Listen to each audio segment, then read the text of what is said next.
Hey guys, welcome back. So today I am here with Daniel Jose Older, the author of the new book Shadowhouse Fall, which is awesome. You guys should all go check it out. And thank you so much for talking to me today about your book.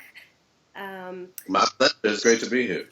so Shadowhouse Fall is the sequel to Shadowshaper. It's an urban fantasy novel set in Brooklyn that features Sierra, a young woman of color, as the main character. Um, for me, as a mom of biracial kids, it's been really great to see the beginnings of more diverse representation in kid and young adult literature. Can you talk a little bit about what inspired you to write these books? Mostly, the inspiration is to tell the truth. It's to just represent the world the way that it is instead of the way that it's been shown, on the bookshelf for centuries, really, which is a lie, essentially. The bookshelf itself is sort of telling us a lie vis-a-vis the publishing industry about the world being, all white, which it's not. Or about our role in it as people of color being one that's basically, as sort of like side characters or villains. Also, which is not true, obviously. So it's a kind of about correcting a historical wrong. It's always about telling a great story, and it's always about what books should always be about, which is telling the truth. And Sierra, I think, is such a great character. One of the things I like a lot about her is the way she handles the romance and love interests in her life. um, Yes. and in Shadowhouse Fall, we see her being self-aware enough that she ends a relationship that isn't really giving her what she needs or wants out of it, which I wish we saw more of in young adult literature. True. That's very true. I did that on purpose. Can you talk a little bit about how you approached writing the relationships and the love interests in the story? Oh, thank you. That's a great question. It's definitely something I thought a lot about because it's been called a love triangle, and I don't think it's a full love triangle really, but I get it. Yeah. You could make the case, and it's that element is there, but I really just wanted to get at just the complexity of relationships and not just in a sense of kind of like the telenovela complexity, like oh I love you, but I also love you, Right. um, there's a lot of like misconnections that happen, but not in a melodramatic way, I think. And it's really about Sierra kind of owning her own emotions ultimately because they're not comfortable emotions, right? Like it would be easy for her in a way, like to just kind of be like, all right, you're saying all the things that I wanted you to say all this time, so let me just go ahead and go with you. But that's not where her heart is. Mm-hmm. And ultimately, she has to follow her heart, even though it's a more difficult path. Right. So yeah, it was that, and it was also about really bringing like the full humanity to all the characters. One thing I really hate is like in a love triangle scenario where the choice is really really obvious, and the reader's sitting there like what you gonna do? Like it's because the person that they're with or whoever is like we're not supposed to like is just like a terrible person, Mm-hmm. and we're just like fuck that person. It's are we allowed to swear on this? I'm sorry. Yeah, it's fine. Like it's never that simple. You know what I mean? If life was that simple, none of us would be here. Just Mm-hmm. whatever. But people love to simplify things, and I really wanted to express just a difficult situation where everyone is trying really hard to do the right thing, and that doesn't always mean that the right thing happens, Right. or people still get hurt. Mm-hmm. Yeah, no, that's good. Um, One of the other things I really like about these books that until recently I hadn't seen much of in young adult literature is the way you put language on the page. So when I'm reading the book, I can really hear the accents and the rhythms of speech that the Mm. different characters have. And I think that that's really cool. What did you do to achieve that as an author? I think that's a lot about just the foundation of character development is always in the idea of deep listening and Mm-hmm. really paying attention to the people around you and hearing what they're saying and how they're saying it. And also, I just think the nuances of language are the poetry of language. That's what brings all the dynamics that we consider beautiful in language to speech is the different ways that people talk, the different rhythms that we bring, the different tones, the different cadences. That stuff is beautiful to me, and so because I value it so much, from a musical perspective, like a lyrical perspective, and a literary perspective, Mm-hmm. that's what I tune into when I'm listening to other people talk. And so when I'm listening to my own characters, those all those details that I've kind of honed in on in other people's speech are what come to the forefront. Mm-hmm. But I'd also like to point out that it's also the narrator voice to me, like has to be present in a way that feels human and not sort of detached for this particular series. Like that was really important to me because I think we do a thing where we're like, oh, the narrator's like a neutral voice, a neutral, like correct English, all kinds of like weird terms that we come up with that are really about a hierarchy. And with the Shadowshaper series in particular, it's really important that it feels like you're just having a conversation with someone and they're telling you the story and they could have been there, with you. Oh, it's really interesting. And I know you've got a background in music, so it's interesting Yeah. hearing that kind of having an influence in the way that you write, too. Yeah, no, absolutely. I think a lot about rhythm. I think a lot about silence, which is an aspect of music that we don't talk a lot about, but also in literature. Where do the pauses come in? Where do the natural beats in a sentence, in a paragraph? Gravity, I think, is a really important aspect of prose writing that also you can feel in music. Certainly, the idea of tension and release is really important to music. In a way that we can actually kind of put like a science behind as far as how close the notes are together.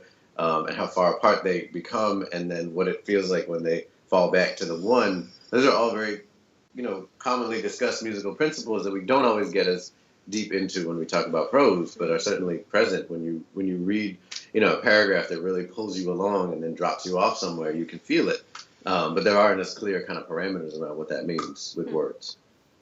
Interesting, yeah. So the other thing I want to talk about is Shadowshaper and Shadowhouse Fall both have this pretty unique system of magic that I think is pretty interesting, where it uses art to bring to life the spirits of deceased people from the community for different reasons. So what did you do to develop that magic system, and was it on purpose that it feels so deeply connected to a sense of community and place? Yeah, very much so. A lot of the initial inspiration for Shadowshaper was just seeing the murals and recognizing the power of that particular kind of response to erasure, essentially, and death. And so, to value human beings that don't get valued in the media and in different markets and everything. So that was important, and the idea of really honoring that power, but in a fantastical setting, was really important from jump. And then it became more a question of what are the rules and how they're going to work within the story, and how is this power going to, how is it going to play out, and what can she do and what can't she do? Rules are the most important thing when you're developing a fantasy world or a magic power. That's what really brings it to life, and that's what kind of makes the story pop. And I think when there aren't rules is when we kind of start to feel like we're just afloat in the narrative. So that was really important. It was much more complex with this book, with Shadowhouse Fall, because there's a whole other magic system involved. It was one that I developed as I was writing it. Like I knew there would be a deck that was kind of modeled on the tarot deck, and I knew that it would influence the world in very like devious and insidious ways, but I wasn't totally clear on the rules of it as I wrote. So it was something I was literally learning as I was writing the book, which was a fascinating and kind of difficult challenge. But that's sort of how I write, is I figure it out as I go along. Interesting. Yeah, and I know in Shadowhouse Fall, we also have it kind of going beyond the one type of art with drawing and painting. You've got a character who is able to use rapping, which I thought was kind of interesting. So it's cool. It like encompasses multiple forms of art for magic. Right. Totally. Yeah. Well, they mentioned offhand in Shadowshaper that Grandpa Lassero was a storytelling Shadowshaper, but we never get to see that really play out or what that means. But yeah, I think it's a fascinating idea that it just opens up. And then Benny, has her special talent too, which is kind of cool. I just think it opens up a lot of doors when it goes beyond visual arts. Yeah, I think it's really cool. Something that I think is really striking in your books is that Sierra doesn't follow the sort of typical chosen one trope you see in fantasy literature. Instead, she pulls a lot of her strength from her community, and she empowers the people around her to become heroes as well, which I think is really great. Can you talk a little bit about why you wrote it that way and why you think that's a really important distinction? Yeah, I think we're all kind of tired of that trope a little bit. So there's that. It's also a very particularly kind of white Western trope, is this idea of the right individual and bootstraps and all this other nonsense that they kind of force feed us a lot. That I think is very related to American exceptionalism and things like that, which is a very dangerous mythology to really buy into. And I think the consequences are what we're seeing right now politically in one way. So I wanted to fight that. I wanted to create a counter narrative to that. That was, again, also always a good story. But I certainly wanted to talk about community because community has really lifted a lot of us up and helped us survive. When being the one and only hasn't. Um, so yeah, it was a very intentional conversation I was having with myself. In Shadowshaper, there's some dealing with issues of like race and resistance, but I think Shadowhouse Fall goes a whole lot farther in highlighting things like racism and police violence. And I mean, I thought it was fantastic and the way it was done. But in light of the recent election we've had and the growth of the Black Lives Matter movement, it feels a lot like a call to action. Can you speak to the influence that the things that were happening politically had on writing the book? Yeah, certainly. It was really written 2 years ago, actually, during the marches, and Oh, interesting. yeah, and I mean, I was really literally like marching down the street while I was coming up with a lot of the ideas that were at play, and it really does delve into so many of them. I mean, the concept of state violence, particularly against children of color, particularly Black children, Mm-hmm. is such a long-standing issue. Like people keep saying it's topical, and I keep being like, the topical part is the fact that they're marching. That there's a clapback to it, but also it bears saying that there's always been a movement against state violence, just like there's always been state violence.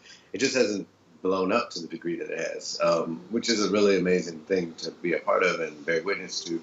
So it's all of that, but it's also, I think there's another level in there, which is the real connection between art and representation, not just from the side of the shadow shapers who use art to save their lives, but also the deck of worlds is a form of representation. And the moment when Sierra sees the card that's representative of her, and sees a monster there is a really profound one for me, to write and to connect to all the things that are happening around them. It's really about, like, we have to take owner. I think we as readers and writers and editors and people in publishing in general, everybody have to take ownership of also the negative effects that our storytelling can have. And it's very easy to just get caught up in the glory of it and how great, it is in books and the power of story. All that is true, but the power itself is a double-edged sword always. And as much as we can save lives, we also can damage lives, with the stories we tell when we don't do it responsibly.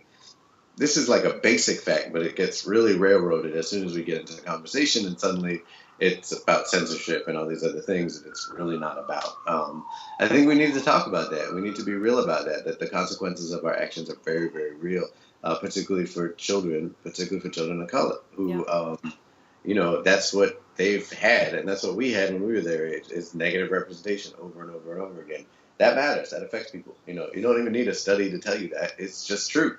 So it's about drawing a line really between the power of representation and the power of state violence, and that they are connected and they are, working together in very real ways that we have to understand if we're going to combat it, both with organizing in the streets and with artistic action, in pages and on the walls of the city. Yeah. What kind of response have you been getting to this from teenagers? So far, wonderful responses. People are really excited about it. I think people really wanted to know, like, what happens next, and that's really always just exciting. And it's always just great to hear people just say that they found themselves in a book, that they hadn't had that experience before, particularly in a fantasy book. But what's great is that there's so many examples of it now. We have made a lot of strides. There's a long way to go, but we've certainly taken a lot of strides. And the National Book Awards list is a gorgeous, very multicultural thing, and a great example of the progress we've made. So it's exciting times. Very true. One other thing is you deal with this issue of Blackness being viewed negatively even within communities of color in the books.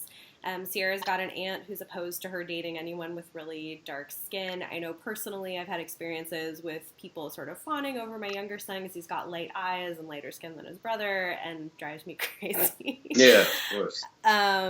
So why do you think, if you do, this continues to be an issue here, and I know globally as well, and where do we go with that?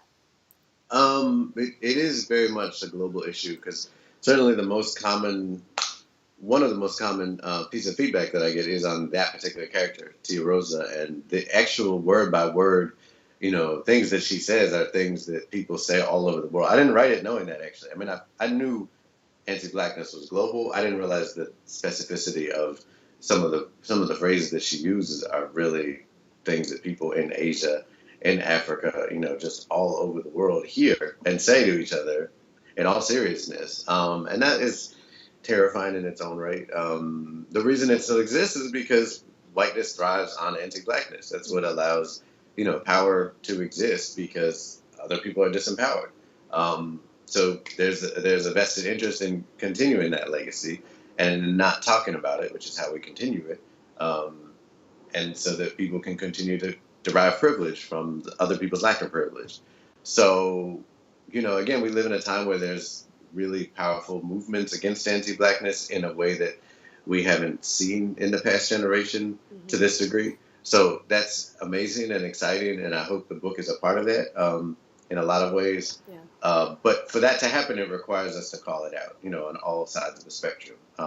It would have been very easy for me as a non-Black Latino to write a book that portrays Latino identity as one big happy family and everybody's getting along and it's totally cool. And I probably, would have gone somewhat unchecked on that, I mean, hopefully someone would have checked me, but the publishing industry certainly wouldn't have. Sure. Twitter might have, and they should have, and that's the power of Twitter. But, knowing that particularly that this is going to be a fantasy book and a Latino book and a Latino fantasy book, and there just aren't a lot of those. Fortunately, there's more and more. Soraya Cordova is writing great work, and a lot of folks are putting out work now. But at the time, that there just wasn't. And so I took that as an added responsibility to own, all of our shit in a lot of ways and deal with that in an accountable way, which meant not kind of glossing over the fact that anti-blackness is very alive in our communities, and that Latinos who look like me profit from it. Yeah. So my last question really is, practically speaking, for teenagers who want to be a part of seeing change through writing or through activism or whatever, do you have advice for them? What can they do? Certainly ground yourself in community, whatever that might mean. I don't think that, that the definition of community is ever a changing one. It might be an online community. I think that's fine. That's great. Because that also allows it to be much more spread out in a way that can be very powerful. But also, the community that's around you, the community that you come from, which isn't always the same one as the one you're in right now. Ultimately, though, find your people, what that might mean. And those are people that you'll know they're your people because they'll not just prop you up, and they certainly won't just put you down, but they'll hold you accountable, which is a very different thing than just having, fans, but it's having people that love you enough to tell you the truth about yourself, including when you're messing up. That's a beloved community, whether that's in arts or activism or whatever. Yeah. Don't subscribe to the kind of traditional boundaries that people want to put around both arts and activism, which tend to separate them and make them as totally different things. When the reality is, if you're organizing, you're organizing. Whether it's bringing people together for a book reading or a book club or taking the streets. If you're doing it with an anti-racist perspective or an anti-sexist perspective, if you're doing it for freedom, then that's organizing. Period, and that matters. That's what we need to happen. It's not just going to be this singular thing. Oh, take to the streets. That's the only way. That's ableist. Not everybody can hit the streets, and that's just what it is. And we need it to come from all sides. It's not even just that not everyone can. It's that we actually need people tweeting. We need people writing books. We need people sending letters. We need people having conversations. All of those things are hugely important, and many, many more. Be creative. Like, use the same creativity that you bring to writing stories or drawing pictures or creating cartoons or beats or whatever to the idea of, freedom and fighting oppression and lifting up all of your family members and community members. Like, it's all one, really. It's just a matter of being creative about it. Awesome. Well, thank you. It was a lot of good things. Thanks for chatting again, you guys. Go pick this up, Shadowhouse Fall and Shadowshaper, the first book, if you haven't read it. It's really awesome. Definitely recommend it. Thank you for being here today. And if you guys like this video, give it a thumbs up. Don't forget to subscribe to see more. And we'll see you guys next time. All right. Take care.